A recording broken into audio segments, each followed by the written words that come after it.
नमस्कार दोस्तों, स्वागत है आपका ट्रेनिंग डे 2 में। इसमें हम जानेंगे सिबिल के बारे में, उसके बाद लोन और उनके डॉक्यूमेंट्स कौन-कौन से होते हैं उसके बारे में।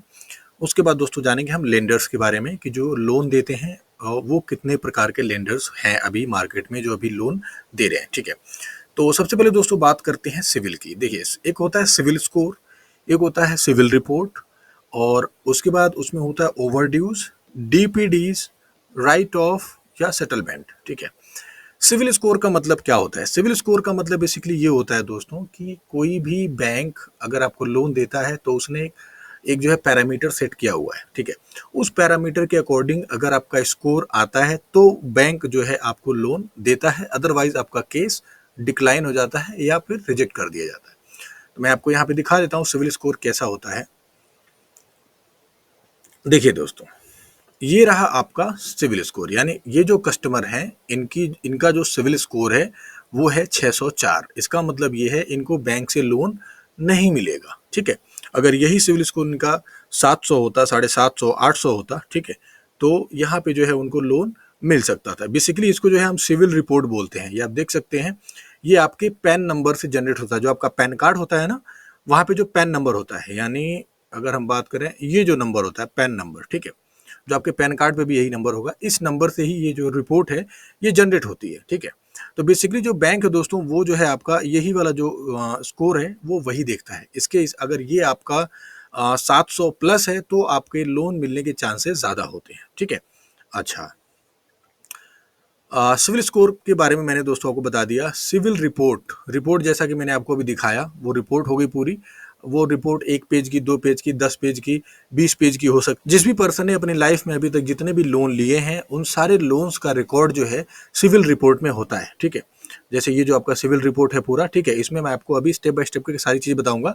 देखिए, ये जो है पूरा लिखा जोखा है कि जब से इस पर्सन ने पैन कार्ड बनवाया है तब से जो है इसने अभी तक जो जितने भी लोन लिए हैं, ठीक है, उन सारे लोन की डिटेल यहाँ पे मिल जाएगी आप। अच्छा, अब दोस्तों बात करते हैं ओवरड्यूज की। बेसिकली ओवरड्यू क्या होता है मैं आपको लाइव दिखा देता हूँ, ठीक है। देखिए, ये जो अमाउंट है, ये जो आप अमाउंट देख रहे हैं, ठीक है ना, ये अमाउंट जो है आपका ओवरड्यू होता है। जैसे 98,000, ये क्या हो रहा है, हाँ, 98,000 मतलब इन्होंने क्या किया है, 5 लाख का लोन लिया था जिसमें से 2,93,000 रुपये अभी इनके जो है करंट बैलेंस अभी इतना बचा हुआ है, ठीक है।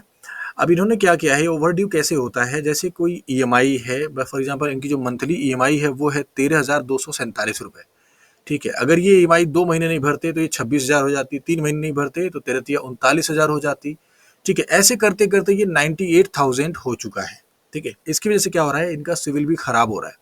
अब ये 98,000 जब तक ये पेमेंट नहीं करेंगे तब तक जो है कोई और बैंक लोन नहीं देगा किसी भी हालत में, ठीक है ना। तो ये जो है ओवर ड्यू होता है, ठीक है। कि मतलब एक होता है ड्यू कि चलो ठीक है आपका बिल ड्यू है, या आपका क्रेडिट कार्ड का बिल ड्यू है, या आपके जो है बिजली का बिल ड्यू है, ठीक है। एक होता है ओवर ड्यू, मतलब ड्यू से भी ओवर हो चुका है, ठीक है। तो ये होता है दोस्तों ओवर ड्यू, ठीक है। अच्छा, अब बात करें दोस्तों डीपीडीज। डीपीडीज को बेसिकली हम लेट पेमेंट बोलते हैं या फिर डिले पेमेंट डेज बोलते हैं, ठीक है। तो ये क्या होता है, जैसे यहाँ पे आप देख सकते हैं ये 222 दिन है, ये 191 दिन है, 191, 191 ऐसे करके।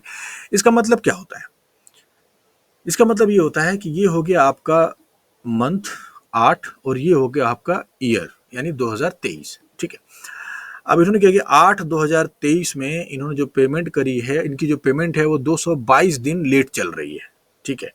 मतलब जैसे आपकी ईएमआई फॉर एग्जांपल 5 तारीख को लगती है, यानी फॉर एग्जांपल 5 फरवरी को लगती है आपकी ईएमआई, ठीक है।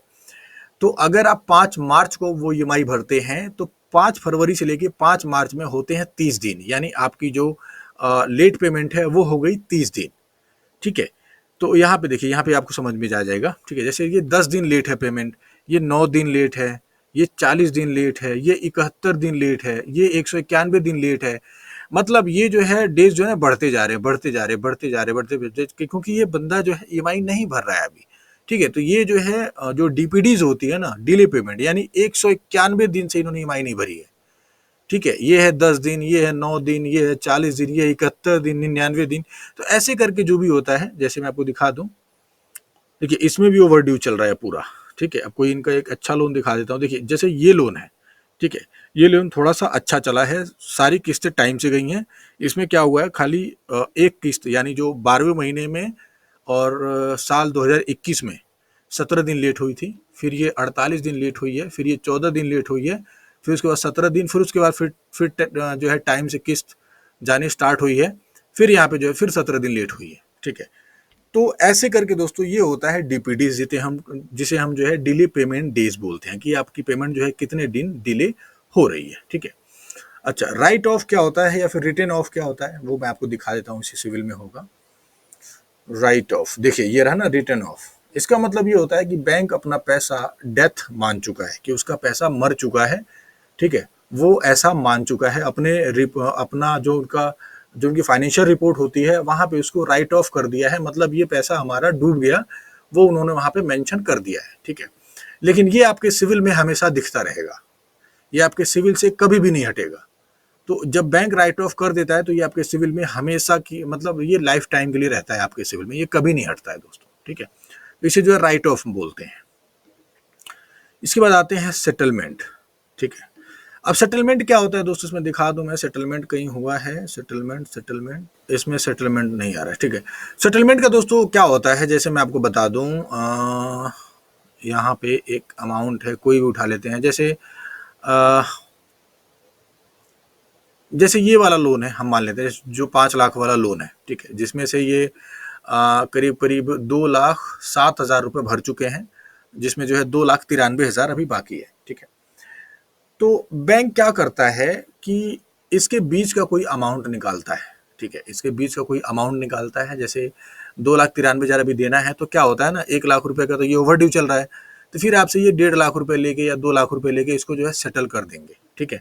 इस लोन को, कि चलो ठीक है जी, आपका और मतलब इसका सेटलमेंट का मतलब ये होता है कि बैंक आपको दोबारा डिस्टर्ब नहीं करेगा उस चीज के लिए। ठीक है। जैसे यहाँ पे आ रहा है ना सूट फाइल्ड, तो यहाँ पे आपका सेटलमेंट आ जाता है। ठीक है।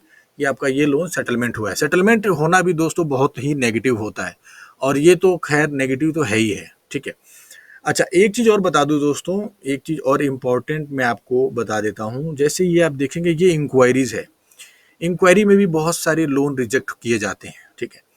अगर आपने जगह जगह लोन अप्लाई कर रखा है, ठीक है, तो ये सारा का सारा रिकॉर्ड, जहां जहां आपने पैन कार्ड दिया है लोन लोन लेने के लिए, वो सारा का सारा इंक्वायरी आपको यहाँ पे दिखता है। और जैसे ही ये इंक्वायरी 5 से 7 पहुंचती है आपके 1 मंथ में, मतलब आपने अगर 5 से 7 जगह लोन के लिए अप्लाई कर दिया, तो आपका जो है कुछ पॉइंट नीचे आ जाता है, फिर आप जो है कोई भी बैंक आपको लोन नहीं देगा। वहां पे क्या होता है ना, कि बैंक भी सोचता है यार 7-8 बैंकों ने लोन तो इन्हें दिया नहीं, तो हम भी लोन क्यों दें। तो इसीलिए अगर आपका लोन या किसी भी कस्टमर का लोन 2-3 जगह से अगर रिजेक्ट हो जाता है, तो उस कस्टमर को आप पहले तो बोलें कि सर आपका लोन रिजेक्ट हो रहा है, उसको बकायदा रीजन बताएं कि आपका लोन इस वजह से रिजेक्ट हो रहा है। बेवजह लोन इंक्वायरी करने का कोई मतलब नहीं है, उल्टा आपका जो कस्टमर है, ठीक है, वो उसका सिविल और ज्यादा खराब हो जाएगा। जैसे ही उसकी फाइल 2-3 जगह से रिजेक्ट होती है, उस फाइल को आप छोड़ दो और इंक्वायरी मत करो आप। ठीक है। तो जितनी इंक्वायरी होती जाएगी ना, उतना ज्यादा उतना जो है सिविल जो है कम होता जाएगा। ठीक है। तो ये हो गया दोस्तों। ठीक है। तो यहाँ पे जितनी इंक्वायरी है, कोशिश करें आप 1 महीने में 3 से 4 या 5 इंक्वायरी मैक्सिमम जो है एक कस्टमर की करें, इसके बाद आप उसकी जो है इंक्वायरी ना करें लोन के लिए। ठीक है। इसका दोस्तों बात करते हैं लोन डॉक्यूमेंट्स की। ठीक है। कि सैलरीड पर्सन अगर कोई है तो क्या डॉक्यूमेंट चाहिए, कोई बिजनेसमैन है या दुकानदार है तो क्या डॉक्यूमेंट चाहिए लोन के लिए, या कोई प्रोफेशनल्स है, चार्टेड अकाउंटेंट सीए हो गया, उसमें क्या डॉक्यूमेंट चाहिए। ठीक है। तो सबसे पहले हम दोस्तों बात करते हैं सैलरीड पर्सन की। सैलरीड पर्सन में जैसे पैन कार्ड हो गया, सैलरी स्लिप हो गया, बैंक स्टेटमेंट, आईडी कार्ड। ठीक है। ये मेन कुछ जो है डॉक्यूमेंट्स होते हैं। ठीक है। तो सबसे पहले दोस्तों बात करते हैं पैन कार्ड की। ठीक है। कि मतलब पैन कार्ड दिखता कैसा है और क्या क्या इसके मीनिंग्स होते हैं। ठीक है। तो जैसे आप देख पा रहे हैं यहाँ पे नाम आ रहा है गुलाबी, एंड पिता का नाम थोड़ा मारकाला, जो भी है। डेट ऑफ बर्थ आपकी यहाँ पे आती है, यहाँ पे जो है सिग्नेचर्स भी होते हैं। ठीक है।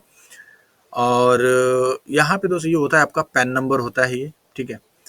तो ये है दोस्तों। दूसरा दोस्तों, बैंक जो है ये भी चेक करता है कि आपका पैन कार्ड जो है कब इश्यू हुआ है। ठीक है। तो वहाँ भी अगर कोई न्यू पैन कार्ड है जिसका अभी 2 महीने पहले, 4 महीने पहले पैन कार्ड बना है, उनको जो है लोन मिलना मुश्किल होता है। ठीक है।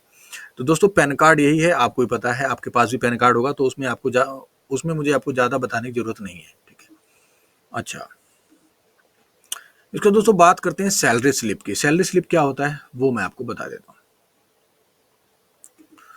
सैलरी स्लिप का फॉर्मेट यहाँ देखिए, यहाँ पे होता है कंपनी का नाम, कौन से मंथ की सैलरी स्लिप है, ठीक है, और यहाँ पे जो कस्टमर होता है उसका नाम आता है, उसका एम्प्लॉय नंबर आता है, यहाँ पे डिजिग्नेशन आता है कि उसकी उस कंपनी में पोस्ट क्या है, वो किस डिपार्टमेंट में काम करता है, उसका बैंक अकाउंट क्या है, मतलब उसका बैंक नेम क्या है, उसका अकाउंट नंबर क्या है, ठीक है, उसकी बेसिक सैलरी क्या है, हाउस रेंट कितना मिलता है, उसको कन्वेंस, ये सारा मिला के मतलब जो होता है उसको ग्रॉस सैलरी कितनी मिलती है, 56,000 रुपये, ठीक है। और इसमें उसका जो डिडक्शन होता है, जैसे जो पीएफ कटता है या हेल्थ इंश्योरेंस या जो टैक्स कटता है, वो सारा कट पिटा के मतलब 2500 रुपये उसका हर महीने 56,000 में से कट जाता है, तो उसको 53,500 रुपये के आसपास उसको सैलरी मिलती है, ठीक है। तो ये होता है दोस्तों salary slip. Basically salary slip क्या होता है कि जब भी आप किसी भी कंपनी में जॉब करते हैं, एक तरह से आप कह लो ये इनवॉइस होता है, जैसे होता है ना, जैसे आप किसी भी चीज़ का बिल मांगते हैं, ठीक है, तो ये एक तरह से बिल होता है, जो भी आप एक महीने काम करते हैं उसका बिल है, ठीक है, कि आपने कितने दिन काम किया, आपकी सैलरी कितनी मिली है, ठीक है, कन्वेंस कितना है, मेडिकल अलाउंस कितना है, ठीक है, स्पेशल अलाउंस कितना है, ये सारी चीज़ें मिला के आपको जो इतना मिलता है, आपके सैलरी में से क्या क्या डिडक्ट किया जाता है, वो सारी चीज़ें बेसिकली यहाँ पे होती हैं, ठीक है। तो ये सैलरी स्लिप होता है दोस्तों। ये जितने भी लोग जॉब करते हैं सबके पास ये सैलरी स्लिप मिलती है। तो ये हो गया दोस्तों सैलरी स्लिप। अच्छा, उसका बैंक स्टेटमेंट क्या होता है? बैंक स्टेटमेंट के बारे में मुझे आपको बताने की जरूरत नहीं है, फिर भी मैं आपको बता देता हूँ। बैंक स्टेटमेंट दोस्तों, आप जब भी कोई भी लोन करते हैं तो बैंक आपसे जो है जिस अकाउंट से आप लेन देन करते हैं उस अकाउंट की स्टेटमेंट मांगता है। मतलब जिस भी अकाउंट में आपकी सैलरी आ रही है तो बैंक चेक करता है, जो भी बैंक आपको लोन देने जा रहे हैं वो चेक करता है कि आपके अकाउंट में कितनी सैलरी आ रही है और किस डेट को आ रही है, क्या सैलरी आपकी रेगुलर आ रही है या नहीं आ रही है, क्या सैलरी आते ही आप सैलरी निकाल रहे हो या कहाँ कहाँ खर्च कर रहे हो, ये सारी चीज़ें जो है बैंक ट्रैक करता है। इसके लिए जो है बैंक स्टेटमेंट की डिमांड की जाती है, ठीक है। कोई बैंक आपसे 3 महीने की स्टेटमेंट मांगता है, कोई बैंक आपसे 6 महीने की स्टेटमेंट मांगता है, कोई बैंक आपसे बोलता है कि मुझे पूरे 1 साल की बैंक स्टेटमेंट चाहिए। तो बैंक स्टेटमेंट आप अपने मोबाइल जो बैंकिंग ऐप है वहाँ से भी डाउनलोड कर सकते हैं, या फिर आप नेट बैंकिंग के थ्रू भी डाउनलोड कर सकते हैं, या फिर जनरली अगर आपका ईमेल आईडी बैंक में रजिस्टर्ड है तो बैंक जो है आपके मेल पे हर महीने बैंक स्टेटमेंट ऑटोमेटिक मतलब भेजता रहता है, ठीक है। अच्छा, आईडी कार्ड दोस्तों क्या होता है, मैं आपको उसका फॉर्मेट दिखा देता हूँ एक बार गूगल करके, ठीक है। कंपनी आईडी कार्ड, ठीक है। आप जिस भी कंपनी में जॉब करते हैं, जिस भी आप कंपनी में जॉब करते हैं, वो कंपनी आपको जो है एक आईडी कार्ड देती है, ठीक है, जिसमें आपका नाम होता है, कंपनी का लोगो होता है। बेसिकली एक कंपनी का पहचान पत्र होता है। इससे ये पहचान किया जाता है कि आप जो है इस कंपनी में वर्किंग है, ठीक है। इस पर आपका नाम वगैरह सब कुछ लिखा होता है, आपकी डिजिग्नेशन क्या है, ठीक है, कौन से डिपार्टमेंट में काम करते हैं, आपका नंबर क्या है, सारी चीज़ें यहाँ पे दी हुई होती हैं। कहीं कहीं बहुत सारी कंपनियों में बिना आईडी कार्ड के आपको एंट्री अलाउड नहीं होती है, ठीक है। तो ये जो है दोस्तों बेसिकली आईडी कार्ड का रोल यही होता है, ठीक है। आईडी कार्ड की भी जरूरत पड़ती है पर्सनल लोन में, ठीक है। ये तो हो गया दोस्तों सैलरीड पर्सन का, ठीक है। अब बात करते हैं दोस्तों बिजनेस पर्सन का, कि मतलब बेसिकली बिजनेस पर्सन जो है उसमें क्या क्या डॉक्यूमेंट चाहिए होता है, ठीक है। अच्छा, आईटीआर, आईटीआर मैं आपको बता देता हूँ, यहाँ पे दोबारा गूगल कर लेते हैं एक बार, ठीक है। आईटीआर, यहाँ पे आपको सर्च करना है आईटीआर, ठीक है। आईटीआर मैं आपको दिखा देता हूँ कैसा होता है। बेसिकली दोस्तों ये आपकी आईटीआर है, ठीक है। जो भी बिजनेस पर्सन होते हैं वो आईटीआर भरते हैं हर महीने, ठीक है। आईटीआर मतलब होता है इनकम टैक्स रिटर्न, की उन्होंने इस साल कितना कमाया, कितना खर्चा किया, कितना सामान बेचा, वो सारा का सारा ब्यौरा जो है आईटीआर में दिया जाता है, ठीक है। तो आईटीआर में भी बहुत सारे पार्ट होते हैं, क्योंकि अगर मैं आईटीआर में आपको सारे पार्ट बताऊंगा तो बहुत ज़्यादा कन्फ्यूजन हो जाएगी।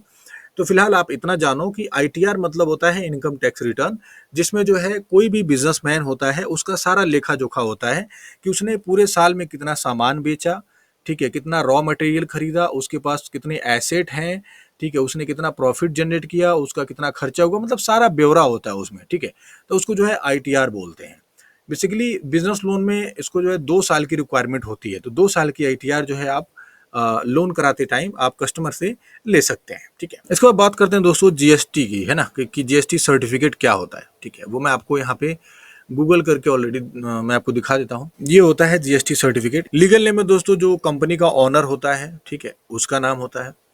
और ट्रेड नेम में यानी जो आपके बिजनेस का नाम है वो बिजनेस का नाम आपका यहाँ पे होता है। कंपनी कैसी है, प्राइवेट लिमिटेड है, प्रोप्राइटरशिप है, ठीक है, वो भी मैं आपको बताऊंगा आगे चल के प्राइवेट लिमिटेड प्रोप्राइटरशिप क्या होता है, फिर भी मैं आपको शॉर्ट टर्म में बता देता हूँ। प्राइवेट लिमिटेड में दोस्तों मिनिमम 2 डायरेक्टर होते हैं, ठीक है, और प्रोप्राइटरशिप में कोई भी एक पर्सन जो है कंपनी को रन कर सकता है, ठीक है। अच्छा, यहाँ पे जो है जो बिजनेस होता है उसका एड्रेस होता है कि ये बिजनेस कहाँ पे है, और यहाँ पे दिखाया जाता है कि जीएसटी में जो लाइबिलिटी है वो कब से स्टार्ट हुई है, ठीक है। और यहाँ पे दोस्तों दिखाया जाता है कि ये सर्टिफिकेट जो है कब इशू किया गया था। जैसे यहाँ पे आ रहा है ना 12/7/2017, ठीक है, ये डेट होती है जो है, इस डेट को जो है ये जीएसटी सर्टिफिकेट ये इशू किया गया है। तो जो बिजनेस की रजिस्ट्रेशन डेट होगी वो होगी 12/7/2017, ठीक है। तो ये है दोस्तों जीएसटी सर्टिफिकेट। इसका दोस्तों बात करते हैं एमएसएमई सर्टिफिकेट की कि एमएसएमई सर्टिफिकेट क्या होता है, ठीक है। तो एमएसएमई सर्टिफिकेट मैं आपको बता दूं, यहाँ पे आप देख सकते हैं, इसको मैंने यहाँ पे ओपन कर दिया है, ये रहा एमएसएमई सर्टिफिकेट, ठीक है। देखिए ये जो है आपका एमएसएमई सर्टिफिकेट होता है जिसे हम उद्योग आधार भी बोलते हैं, ठीक है। इसमें आपकी बिजनेस की डिटेल्स वगैरह होती है कि आपका बिजनेस कहाँ पे है, किस स्टेट में है, और आपके बिजनेस का एड्रेस क्या है, आपके बिजनेस में आपका नेचर ऑफ बिजनेस क्या है, ये सारी डिटेल आपकी जो है इसमें इसको आप free of cost online registration करवा सकते हैं, ठीक है। तो ये होता है आपका एमएसएमई सर्टिफिकेट। इसके बाद दोस्तों आता है हमारा उद्यम सर्टिफिकेट यानी उद्यम आधार सर्टिफिकेट आता है, ठीक है। ये भी जो है एक बिजनेस का डॉक्यूमेंट्स होता है, वो भी मैं आपको दिखा देता हूँ। ओपन हो जाए, एक मिनट, ये हमारा हो गया यहाँ पे ओपन उद्यम आधार, ठीक है। ये उद्यम रजिस्ट्रेशन, ये भी जो है एमएसएमई के जैसा ही है। पहले ये एमएसएमई सर्टिफिकेट ही होता था, उद्योग आधार ही होता था, लेकिन अभी जो है इसको नाम चेंज करके इसको उद्यम रजिस्ट्रेशन सर्टिफिकेट बोला गया है, ठीक है। ये भी आप इसका फ्री में ऑनलाइन रजिस्ट्रेशन कर सकते हैं, ठीक है, उद्यम आधार की साइट से। इसका दोस्तों होता है आपका ट्रेड लाइसेंस, ठीक है। ट्रेड लाइसेंस भी एक तरह का बिजनेस प्रूफ होता है जिसे हम फॉर्म 11 भी बोलते हैं।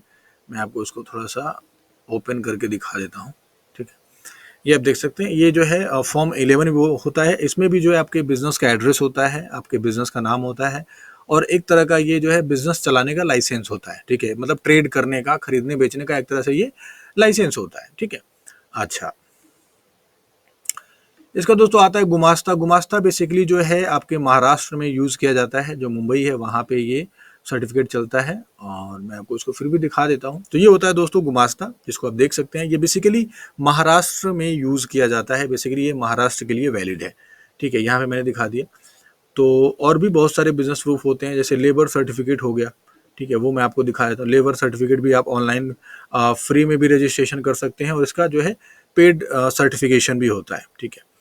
तो ये भी जो है महाराष्ट्र का ही डॉक्यूमेंट्स है। तो ये जो है लेबर सर्टिफिकेट भी एक तरह का जो है बिजनेस डॉक्यूमेंट्स होता है, जिससे आप लोन ले सकते हैं, यानी जो है लोन लेने में थोड़ी आपकी हेल्प मिलती है इस डॉक्यूमेंट्स के बेस पे, ठीक है।